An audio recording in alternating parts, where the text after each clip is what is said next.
Welcome to all of you. मेरा नाम ओम प्रकाश वैष्णव। मैं MSc nursing student from Geetanjali College of Nursing. मैं आज आपके सामने अपने अध्ययन के एक भाग के रूप में फोटोथेरेपी से गुजर रहे शिशुओं की देखभाल पर एक इंटरवेंशन प्रस्तुत करना चाहता हूँ। मेरा स्टेटमेंट है, evaluate the effectiveness of video assisted teaching programme on knowledge regarding care of neonate undergoing phototherapy among nurses at selected hospital of Udaipur district Rajasthan. मैं नवजात शिशुओं की फोटोथेरेपी के दौरान देखभाल जो नर्सेज असेस करती हैं उनके ऊपर एक वीडियो शिक्षण कार्यक्रम प्रस्तुत करना चाहता हूँ, वीडियो असिस्टेड टीचिंग प्रोग्राम। तो आइए इस महत्वपूर्ण विषय की जानकारी प्राप्त करें और फोटोथेरेपी का उपयोग नवजात पीलिया का सबसे सामान्य और प्रभावी उपचार है उसके बारे में पढ़। पीलिया जनरली पीलिया होता क्या? पीलिया जिसको अपन क्या कहते हैं, हाइपर बिलिरुबिनिया कहते हैं। यह एक ऐसी स्थिति होती है जिसमें बिलिरुबिन का स्तर ब्लड में बढ़ जाता है। बिलिरुबिन जो होता है वो पीले रंग का होता है, जो लाल रक्त कोशिकाओं के टूटने की वजह से बनता है, उत्पन्न होता है और त्वचा के अंदर जमा हो जाता है, और यह त्वचा और आंखों को पीलापन का मोस्ट कॉमन कारण बनता है। ठीक है, तो अब देखते हैं कि नवजात शिशुओं को पीलिया के क्या क्या कारण होते हैं। नवजात में फर्स्ट कॉमनली अनकॉन्जुगेटेड बिलिरुबिन जो होता है उसका स्तर बढ़ जाता है। दूसरा होता है नवजात जन्म के समय लीवर इनमेच्योर होना, मतलब जो लीवर होता है वो अपरिपक्व होता है, मतलब मैच्योर नहीं होता है। और जन्म के समय एलबीडब्ल्यू वजन का कम होना मोस्ट कॉमन होता है। उसके बाद पीलिया होता है उसके लक्षण सबसे पहले चेहरे, फिर गर्दन पर, फिर छाती पर और कुछ उसके बाद लास्ट में निचले पैरों पर दिखाई देते हैं। पीलिया को हमने जनरली दो भागों में बांटा है, pathological jaundice and physiological jaundice. जो पैथोलॉजिकल जॉन्डिस होता है वो फर्स्ट दिन या फिर 24 घंटे के भीतर देखने को मिलता है, और उसके अंदर सीरम बिलिरुबिन लेवल अगर मोर देन 15 mg पर DL से ज्यादा हो जाता है तो अपने को उसके अंदर क्या करना पड़ेगा, ट्रीटमेंट को आवश्यकता पड़ेगी और ट्रीटमेंट देंगे उसके अंदर। इसके कुछ कोज होते हैं जैसे abnormal haemolysis, RH incompatibility, ABO incompatibility, ऐसे कुछ कोज होते हैं। उसके बाद सेकंड देखते हैं फिजियोलॉजिकल जॉन्डिस। ये क्या होता है, मोस्ट कॉमन टाइप होता है फिजियोलॉजिकल। वो क्या होता है 60 से 80% देखने को मिलता है। यह 3 से 4 दिन बाद होता है, मतलब जनरली, और 24 घंटे के बाद देखने को मिलता है। इसमें सीरम बिलिरुबिन लेवल जो होता है, सीरम बिलिरुबिन लेवल वो लेस देन 15 mg पर DL होता है। और जनरली इसमें क्या होता है, यूजुअली आमतौर पर बात करें तो ये क्या बिना ट्रीटमेंट के रिजोल्व हो जाता है, तो समाधान हो जाता है इसका। और इसके जो कोज होते हैं वो होते हैं liver immaturity, RBC life span. जो बच्चे होते हैं उनके RBC शिशु जो होते हैं नवजात शिशु, उनका RBC का लाइफ स्पान होता है 80 से 90 दिन, तो वो जल्दी ब्रेक डाउन हो जाएंगे और बिलिरुबिन लेवल का बढ़ाएंगे। उसके बाद HB इंक्रीज, हीमोग्लोबिन का अमाउंट इंक्रीज होना, ये भी एक कारण होता है। लीवर जो पैथोलॉजिकल जॉन्डिस होता है उसमें कॉमन कोज देखने को मिलता है G6PD। G6PD का मतलब होता है ग्लूकोज 6 फॉस्फेट डिहाइड्रोजिनेस डेफिशिएंसी। ठीक है, और बिलिरुबिन की बात करें तो दो प्रकार का बिलिरुबिन होता है, दो भागों में बांटा उसको अपने, डायरेक्ट बिलिरुबिन और इनडायरेक्ट बिलिरुबिन। और डायरेक्ट बिलिरुबिन का बात करें तो ये जनरल अमाउंट होता है 12 mg जो होता है अप टू 12 mg पर DL, उसको नॉर्मल माना जाता है इन्फेंट के अंदर, ठीक है, शिशुओं के अंदर। उसका डायरेक्ट बिलिरुबिन का दूसरा नाम होता है कॉन्जुगेटेड बिलिरुबिन, जिसको वाटर सोल्यूबल बोलते हैं, और जो वाटर सोल्यूबल भी होता है। उसके बाद अनकॉन्जुगेटेड डायरेक्ट बिलिरुबिन जो होता है उसको अनकॉन्जुगेटेड बिलिरुबिन कहते हैं, जो वसा घुलनशील मतलब फैट सोल्यूबल होता है। Next bilirubin encephalopathy. अगर इनके सिर्फ बिलिरुबिन स्तर 20 mg पर DL से ज्यादा हो जाता है तो क्या होगा, ब्लड ब्रेन बैरियर को क्रॉस कर जाएगा, और ब्लड ब्रेन बैरियर का होता है रक्त मस्तिष्क अवरोध, उसको क्या करेगा, क्रॉस कर देगा, जिससे हमें क्या देखने को मिलेगा, बिलिरुबिन एन्सेफेलोपैथी। इसी का एक प्रकार होता है कर्निक टेरस, मतलब एक सीवियर फॉर्म होती है। कर्निक टेरस में क्या होता है, hearing loss, hypotonia, cerebral palsy, convergence, mental retardation या फिर पुअर फीडिंग जैसे लक्षण अपने को देखने को मिलते हैं। ठीक है, सीरम बिलिरुबिन की साइकिल की बात करें, हीमोग्लोबिन जो होता है आरबीसी टूटेगा तो उसके अंदर क्या मिलेगा, हीमोग्लोबिन, और हीमोग्लोबिन का ब्रेकडाउन होगा तो अपने को मिलेगा प्रोटोफायरिन। ठीक है, प्रोटोफायरिन मिलेगा।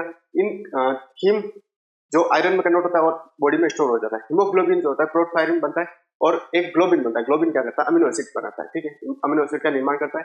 ठीक है, बिलिरुबिन जो प्रोटोफायरिन है वो बिलिरुबिन में कन्वर्ट होगा। बिलिरुबिन से क्या करेगा, एल्बुमिन के साथ मिलकर लीवर में प्रेस करेगा, और लीवर में जाने के बाद वो क्या करेगा, लीवर एक ग्लूकोरोनाइल ट्रांसफरेट एंजाइम बनाता है। वो एंजाइम ग्लूकोनिक एसिड बनाएगा। वो ग्लूकोनिक एसिड साथ मिलने के बाद अनकॉन्जुगेटेड बिलिरुबिन को कॉन्जुगेटेड बिलिरुबिन में कन्वर्ट कर देगा, और कन्वर्टेड बिलिरुबिन जो है वो अपनी लार्ज इंटेस्टाइन में जाएगा। वहां पे कुछ भाग जो होगा वो उसका वापस सर्कुलेशन में आ जाएगा, और कुछ बचा हुआ भाग जो होता है अनकॉन्जुगेटेड बिलिरुबिन का वो क्या करेगा, यूरोबिलिनोजन और स्टर्कोबिलिनोजन दोनों में कन्वर्ट हो जाएगा, यूरोबिलिनोजन एंड स्टर्कोबिलिनोजन। ठीक है, इसमें कन्वर्ट होता है, जो क्या करता है मूत्र और मल के रूप में उत्सर्जित हो जाता है। अब बात करते हैं कि नवजात शिशु जो होता है उसकी फोटोथेरेपी के दौरान देखभाल क्या क्या करनी है अपने को। देखभाल पहले देखते हैं। देखभाल, भाई नवजात शिशु है तो अपने को पहले क्या करना है, प्रिपेयर करना। क्या है प्रिपरेशन के तौर पे फर्स्ट स्टेप हैंड वॉशिंग करनी है। ठीक है, हैंड वॉश करने का काम करना है। उसके बाद ये क्या होता है, हैंड वॉशिंग इज क्रूशियल, मतलब बहुत जरूरी है। And before after any patient care activity, कोई भी केयर एक्टिविटी करने से पहले और बाद में अपने को हाथ हैंड वॉशिंग करनी है। फोटोथेरेपी यूनिट की जरूरत पड़ेगी, एलईडी की जरूरत पड़ेगी, जो सीएफएल और एलईडी हो सकती है लाइट स्रोत के रूप में। ठीक है, उसके बाद आई शील्ड का यूज करते हैं। एप्रोप्रिएट नेपी होनी चाहिए, एक्स्ट्रा लिनन के साथ होनी चाहिए। ठीक है, उसके बाद बात करते हैं पीलिया की तलाश, मतलब कैसे अपन आइडेंटिफाई करेंगे पीलिया है, उसका दृश्य निरीक्षण कैसे करेंगे, मतलब विजुअल इंस्पेक्शन जिसको अपन कहते हैं। नग्न शिशु, फर्स्ट अपन क्या करेंगे, नग्न शिशु मतलब उसको पूरा एक्सपोज करेंगे। जांच के लिए उज्जवल मतलब नेचुरल लाइट, विशिष्ट प्राकृतिक रोशनी का उपयोग करते हैं। ठीक है, सेकंड बात करते हैं कि मसूड़े, सूजी हुई त्वचा और उसके सभी प्रकार की त्वचा के अंदर सूजी हुई त्वचा का जांच करेंगे, क्या है ज्यादा इन्फ्लामेशन है, मसूड़ों में कोई पीलापन है, ये सारी चीजें अपने को देखनी है। बिलीरुबिन स्तर को कैसे नापेंगे, अब जब अपन को पता चल गया कि फोटोथेरेपी मतलब जॉन्डिस है और इसके अंदर कुछ अमाउंट ऑफ बिलीरुबिन बढ़ा हुआ है, तो अपन कैसे पता करेंगे। तो फर्स्ट है जन्म के 24 घंटे के अंदर या फिर 35 सप्ताह मतलब 35 सप्ताह के अधिक पोस्टनेटल एज है, मतलब 35 गेस्टेशनल एज 35 वीक से ज्यादा है, तो उन शिशुओं में अपन ट्रांसक्यूटेनियस बिलिरुबिनोमीटर का उपयोग करते हैं। ट्रांसक्यूटेनियस बिलिरुबिनोमीटर का उपयोग करते हैं 24 घंटे बाद, जन्म के 24 घंटे बाद और 35 सप्ताह के बाद। ठीक है, दूसरा तरीका होता है जन्म के 24 घंटे में पीलिया का निर्धारण करने के लिए हमेशा सीरम बिलिरुबिन लेवल का उपयोग करते हैं। जन्म के पहले 24 घंटों में सीरम बिलिरुबिन लेवल का उपयोग करते हैं, सबसे ज्यादा इसी का उपयोग करते हैं। मोस्ट कॉमनली यूज होता है सीरम बिलिरुबिन लेवल को चेक करना। बाद में बात करते हैं फिर ट्रीटमेंट की जरूरत पड़ेगी, तो ट्रीटमेंट के लिए अपन को क्या करना है, थ्रेशोल्ड टेबल को यूज करते हैं। अब थ्रेशोल्ड टेबल होती क्या ट्रीटमेंट के लिए, यदि कुल सीरम बिलिरुबिन लेवल जो होता है वो फोटोथेरेपी का उपयोग कब करते हैं, जब टोटल सीरम बिलिरुबिन लेवल बढ़ जाता है। ठीक है, अब बढ़ जाता है किस लेवल पे बढ़ता है, इन्फेंट्स के अंदर टोटल सीरम बिलिरुबिन कहाँ पे होना चाहिए, उससे ऊपर होना है। अगर एक अमाउंट दिया जाता है कि उससे ऊपर और उसके ज्यादा है तो अपने को ट्रीटमेंट की जरूरत पड़ेगी। फर्स्ट बात करते हैं 25 से 48 घंटे, अगर जन्म से 25 से 48 घंटे का बच्चा है, उसके अंदर 15 mg पर DL 8 और अबव है, इससे ज्यादा या यहाँ तक है, तो अपने को क्या करना है, फोटोथेरेपी स्टार्ट करना है। सेकंड की बात करते हैं तो 49 घंटे से 72 घंटे तक, 49 से 72 घंटे ओल्ड बच्चा है और उसका बिलिरुबिन लेवल 18 mg पर DL से ज्यादा या उसके आसपास है या वहां पर है 18 mg है, तो अपने को क्या करना है, फोटोथेरेपी स्टार्ट करना है। उसके बाद थर्ड बात कर रहे हैं कि अगर वो बच्चा 72 घंटे से ज्यादा का है, मतलब more than 72 hours old baby, in this अपन को 20 mg पर DL देखने को मिल रहा है सीरम बिलिरुबिन, तब अपने को डिसाइड कर देना है फोटोथेरेपी को स्टार्ट करनी है। पीलिया के उपचार दो प्रकार के होते हैं, जैसे फोटोथेरेपी और सेकंड होता है एक्सचेंज ब्लड ट्रांसफ्यूजन, जिसके अंदर ब्लड को एक्सचेंज किया जाता है, उसका रिप्लेस किया जाता है ब्लड को। अब अपन बात करते हैं फोटोथेरेपी, क्योंकि अपन इसी को पढ़ने वाले हैं। मैकेनिज्म ऑफ फोटोथेरेपी, फोटोथेरेपी एक विशिष्ट लाइट होती है, ब्लू लाइट जिसको अपन कहते हैं, वो 425 से 475 नैनोमीटर की होती है। इस नीली रोशनी का उपयोग अपन अनकॉन्जुगेटेड बिलिरुबिन को कॉन्जुगेटेड बिलिरुबिन में कन्वर्ट करने के लिए करते हैं, जो पानी में घुलनशील होता है।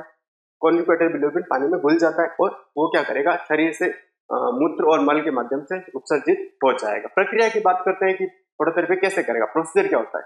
तो first of all administer, upon phototherapy कहाँ पे देते हैं, इसको स्टार्ट करने के लिए अपने हॉस्पिटल के अंदर इसको दिया जाता है। जब बिलिरुबिन स्तर कम हो या फिर सुरक्षित लेवल तक पहुंच जाता है, तब अपन कुछ घंटों कुछ दिनों तक इस फोटोथेरेपी को यूज करते हैं। ठीक है, निगरानी की बात करते हैं, मॉनिटर अपने को क्या क्या करना होता है, उसके अंदर मॉनिटर करना बिलिरुबिन लेवल को और हाइड्रेशन स्टेटस, जिसको जल योजन स्थिति कहते हैं, उसको मॉनिटर करना है। किसी भी संभावित पोटेंशियल साइड इफेक्ट, मतलब किसी प्रकार की संभावित साइड इफेक्ट, मतलब कोई भी एडवर्स इफेक्ट होने से ऐसी कुछ संभावना हो रही है तो उसका भी अपने को निरीक्षण करना है। देन लाभ क्या होते हैं इसके, एक तो फोटोथेरेपी नॉन इन्वेजिव होती है, मतलब इसके अंदर आपको कोई चीरा कटफाट काटापाटी नहीं करनी है।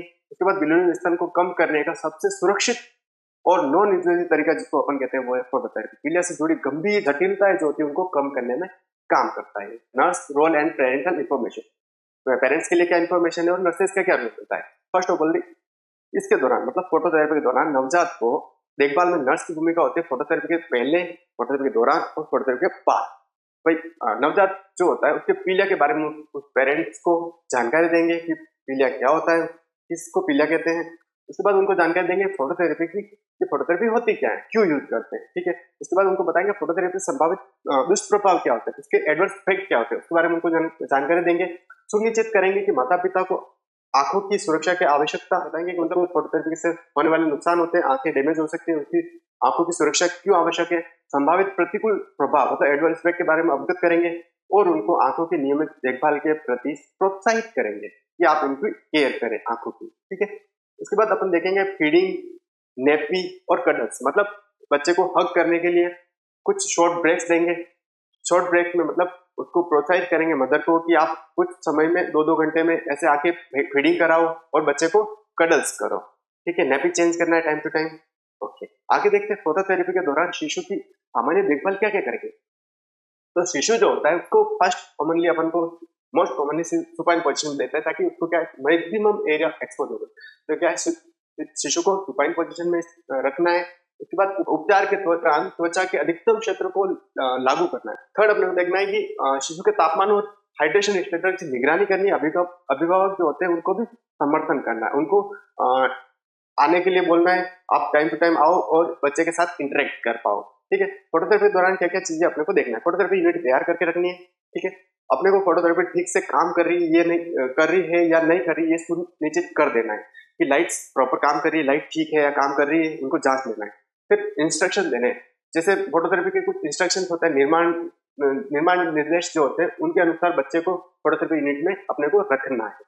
आईएनआईसीयू का जो तापमान होता है वो नॉर्मल होना चाहिए, शिशु को ठंड ना लगे, ज्यादा गर्मी ना लगे। सामान्य जो टेम्परेचर होता है 26 से 28 डिग्री सेंटीग्रेड, वो एनआईसीयू का टेम्परेचर मेंटेन करके रखना है और उसी के बीच में रखना है। इस रक्त के नमूने एकत्रित करना, मतलब कोई भी सैंपल कलेक्ट करते हैं अपन उस समय भी अपने को फोटोथेरेपी को पहले ही बंद कर देना है। उसके बाद फोटोथेरेपी के दौरान क्रीम, पाउडर या फिर कोई ऑइंटमेंट, मरहम वगैरह को प्रयोग नहीं करना है। ये क्या कर सकते हैं, इसके साथ कोई भी रिएक्शन करेगी या एडवर्स इफेक्ट होगा, उससे जलन, इरिटेशन वगैरह हो सकती है। फोटोथेरेपी लाइट की दूरी जो होती है शिशु से कम 45 सेंटीमीटर दूर रखना है ताकि क्या हो, तो कोई जलन नहीं हो और इरिटेशन से नहीं हो।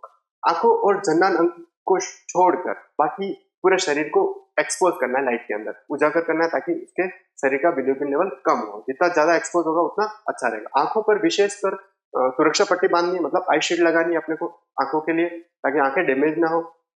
उसके बाद जन्नांग क्षेत्र को साफ रखना है और सूखा रखना है, ठीक है। उसके बाद बच्चे को कंफर्ट फील रहेगा और डायपर को हमेशा नियमित रूप से चेंज करते रहना है। शिशु की स्थिति को हर 2 घंटे में बदलना, मतलब अपने पोजीशन जैसा नॉर्मल नर्सेस करती है, हर पेशेंट की पोजीशन चेंज करती है एवरी 2 आवर्स, मतलब 2 घंटे में शिशु की पोजीशन को बदल देना है। और नवजात शिशु का वजन दैनिक करना, मतलब डेली का वजन करना है और मॉनिटर करके रखना है, उसको रिकॉर्ड करके रखना है। सुनिश्चित करना है कि बच्चा दिन में 6 से 8 बार पर्याप्त मात्रा में यूरिन पेशाब करता है। नेपकिन का वजन भी रिकॉर्ड करना है अपने को, कितना एडिक्वेट अमाउंट दे रहा है या नहीं दे रहा है। चेक फॉर रिबाउंड जॉन्डिस, अपने को यहाँ ध्यान रखना है कि अब ये सारी चीजें ट्रीटमेंट हो रहा है। उसके बाद क्या होता है कि जब बच्चा ट्रीटमेंट नॉर्मल हो जाता है, बच्चे का मतलब जॉन्डिस खत्म हो जाता है, लेकिन कभी कभी क्या होता है जैसे फोटोथेरेपी बंद करते हैं तो रिबाउंड जॉन्डिस होता है, मतलब पलटाव पीलिया, उसकी जांच करनी है। रिबाउंड हाइपरबिलिरुबिनिया भी कहते हैं इसको। इसमें क्या होता है, ऐसी स्थिति है जिसमें फोटोथेरेपी बंद करने के बाद बिलिरुबिन का स्तर फिर से बढ़ जाता है, ठीक है। अब बात करते हैं कि फोटोथेरेपी के प्रतिकूल प्रभाव, मतलब इसके कुछ साइड इफेक्ट भी होते क्या हैं, कॉम्प्लिकेशंस क्या चीज होती है उसके बारे में। कि त्वचा के अंदर जलन देखने को मिलती है, कभी कभी अगर ध्यान नहीं रखते हैं कोई प्रॉब्लम हो जाती है, या बच्चे के साथ अपन सही से उनको पोजीशन चेंज नहीं करा पाते हैं, हाइड्रेशन नहीं करा पाते, मतलब उनको सही से फीडिंग नहीं दे पाते, एक्स्ट्रा फ्लूइड नहीं दे पाते, इसकी वजह से क्या होगा, त्वचा में जलन होगा और निर्जलीकरण मतलब डिहाइड्रेशन देखने को मिलेगा। तापमान अस्थिरता देखने को मिलेगी, उसके अंदर टेम्परेचर इनस्टेबिलिटी हो जाएगी, कम ज्यादा टेम्परेचर हो सकता है। उसके बाद आंखों की क्षति होने के चांसेस रहते हैं, आई डैमेज हो जाती है, रेटिना डैमेज होने के चांसेस रहते हैं अगर आप आई शील्ड प्रयोग नहीं करते हैं, ठीक है। काश शिशु सिंड्रोम, एक जिसको अपन कहते हैं ब्रोंज बेबी सिंड्रोम, ये भी देखने को मिलता है, ठीक है। ब्रोंज बेबी सिंड्रोम क्या होता है, ब्रोंज बेबी सिंड्रोम मतलब कुछ बहुत रेयर चांसेस में होता है, दुर्लभ मामलों में देखना मिलता है। फोटोथेरेपी के दौरान शिशुओं के त्वचा का रंग हरा भूरा हो जाता है, कुछ हरा और कुछ भूरा कलर, ठीक है। उसमें क्या होता है, ऐसा होता है कि जब फोटोथेरेपी के दौरान लेस फ्लूइड अपन देते हैं बच्चे को, क्या होता है कम तरल पदार्थ दे पाते हैं, उसका सेवन नहीं कर पाता है वो, तो इसलिए क्या होता है त्वचा के नीचे जो बिलिरुबिन पार्टिकल्स होते हैं वो जमा होते हैं फोटो जो पार्टिकल्स होते हैं वो उसके नीचे जमा हो जाते हैं, उसकी वजह से अपन उसको कहते हैं ब्रोंच-बेटी सिंड्रोम। इसके बाद एक महत्वपूर्ण टिप्पणी है कि बच्चों, जो नवजात शिशु होते हैं, उनके अंदर नर्सेस को ये ध्यान रखना है कि नवजात शिशुओं के लिए पीलिया और फोटोथेरेपी के प्रबंध के लिए हमेशा किसी बाल चिकित्सालय या स्वास्थ्य सेवा प्रदाता उनसे मार्गदर्शन लें और उनकी विशेषज्ञता आपके शिशु की सुरक्षा और स्वास्थ्य सुनिश्चित करने में महत्वपूर्ण भूमिका निभाते हैं। आपका धन्यवाद।